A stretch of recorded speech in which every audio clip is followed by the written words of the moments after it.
Hey guys, this is Shanae with Sweet and Savory by Shanae, and today I'm going to talk to you about all the equipments and the ingredients for perfect macaron. If you haven't watched my basic macaron recipe video, go ahead and click here. In my basic macaron recipe video, I shared not only the recipe but also all the tips for perfect macarons. So today we're going to talk about the details of the ingredients and all the tools that you need. Okay, so let's start with ingredients. There are a few ingredients that we need to talk about. And first of all is almond flour. Almond flour is very, very important. I usually use store-bought fine almond flour. You don't want anything coarse. I have no experience with making your own almond flour, but some people blanch their flours and remove the skin and grind it in a food processor, but I've never done that. It's very cumbersome and also a little dangerous. If you go too far, you may create oily, greasy almond flour, and that will affect your macaron. You don't want it to get oily because oily macarons will not turn out good. You will have a blotchy skin all over, and that won't be pretty. And to test it, you want to pinch your almond flour, and if it stays like in big lump like this, this is actually better. But if it's too oily, you can dry it in the oven, and I'm going to show you how to do that. Line a baking sheet with paper towel and evenly spread your almond flour like so. Place another paper towel on top and put another sheet on top, and then bake it at 200 degrees Fahrenheit for about 20-30 minutes. And then paper towel will absorb all the oil, excess oil, and your flour will be nice and ready for macarons.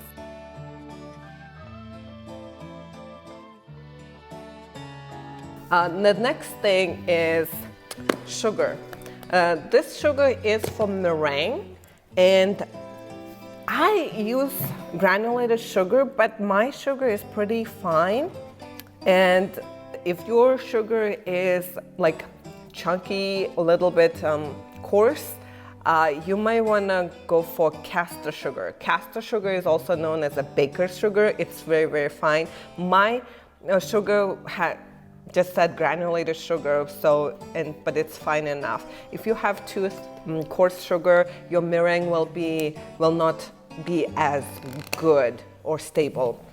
Another ingredient you need is confectioner sugar or powder sugar. This is important because powder sugar, you want to buy store-bought powder sugar. You don't want to make your own powder sugar because commercial powder sugar has a cornstarch as an ingredient, and that is essential to have this beautiful full macaron. So definitely buy store-bought powder sugar because it will have cornstarch mixed in. Even if you make your own powder sugar and add cornstarch, we don't know what's the ratio, and it's actually like a secret ingredient for those commercial companies. But store-bought powder sugar works beautifully. Another ingredient is cream of tartar. Cream of tartar is not an essential ingredient. You can omit it. It helps to make your meringue stable and create like stable, more strong meringue, which is another insurance for good macaron. Now, these are just ingredients. Egg whites, you can use any kind of egg whites. I don't usually age the egg whites. Aging egg whites, I think it helps in a humid environment, especially in the humid areas. But I live in North Dakota and it's not humid, it's pretty dry, and fresh eggs works just fine. In fact, I use farm fresh eggs. And the only thing is I like to crack the eggs and separate from egg yolks while they're cold, and then whip it while the egg whites are at room temperature, because the room temperature egg whites whip better. So let's move on to the equipment. Stand mixer helps a lot, but for French meringue macaron, like my basic French macaron, you don't need stand mixer. It's really easy to do it with a hand mixer, but electric mixer is, I think it's required. I love my KitchenAid 5-quart version. My recipe only calls for about 2 eggs, and this bowl and whisk works beautifully. Now, besides the mixer, one of the essential equipment is scale. You definitely need to have a scale because precision in ingredients is very, very important. Actually, in baking is all about science, and the precise amount of the ingredients is essential in baking, but it's crucial for macaron especially. So do get a scale. I love OXO scale. I just got it actually. I've been using cheap scale for years. That worked fine, but I upgraded mine recently. Now, sifter. You do need to have a sifter, and this is my favorite sifter because it sifts really fast and quick. You can also use this kind of sifter, but I find that it's a little slow. You just have to sit there and tap, tap, tap for a while, and I don't have patience for it, but you can use this too. You do need a round tip. I use Wilton 2A. There's another bigger round tip. I was having hollow macaron issue quite a while, for a long time, and when I switched to a smaller round tip, I stopped having that hollow issue altogether. So I think this smaller tip helps, and I'll link it in the description below. These are nice to have equipment, but I think it's very important for especially if you are having problem with the macarons. This is oven thermometer. You hang it in your oven. It's very inexpensive. It's like $7-8 on Amazon.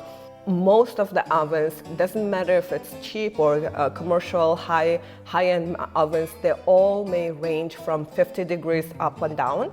So it's very important to check your oven temperature with an external thermometer like this. This is absolutely unnecessary, but really helpful. To me, this is the thermometer for humidity. So like macarons are very finicky cookies, and if you are in a humid climate, or if it's raining, it's extra humid, your macarons might not work out. So I usually check our humidity. I usually have no problem up till 60% humidity. So, and last but not least, this is the nice and thick heavy-duty aluminum baking sheet. This is really nice to conduct the heat evenly instead of like using thin cookie sheets. I like this better. And sometimes if you are having uneven or lopsided macarons, I've seen people bake it upside down like this so that air circulates evenly. So I really like this cookie sheet. And then another thing is you want to line the cookie sheet with a parchment paper or silicone mat. My personal opinion is I like parchment paper better over the silicone mat, but when it comes to silicone mat, I like it thinner macaron silicone mat, and I actually showed it in my macaron basic recipe video. You can go ahead and take a look at that. Teflon sheet is also really good. It's very thin like parchment paper, but it doesn't ruffle. Like parchment paper, when it gets wet, it kind of like ruffles, but Teflon doesn't do that. So you can use that too. And also, you need piping bag to pipe out your macarons. I usually use this one-time plastic bags. Oh, this is my favorite spatula because it's just all one piece. I feel like it works the best for my macaronage. Most spatulas have this detachable front that, I don't know, personal preference, but I like this from ThermoWorks. It's really nice. That's about it. If you have any questions, post it down below and let me know, and go check out my basic macaron recipe. Thank you. Bye.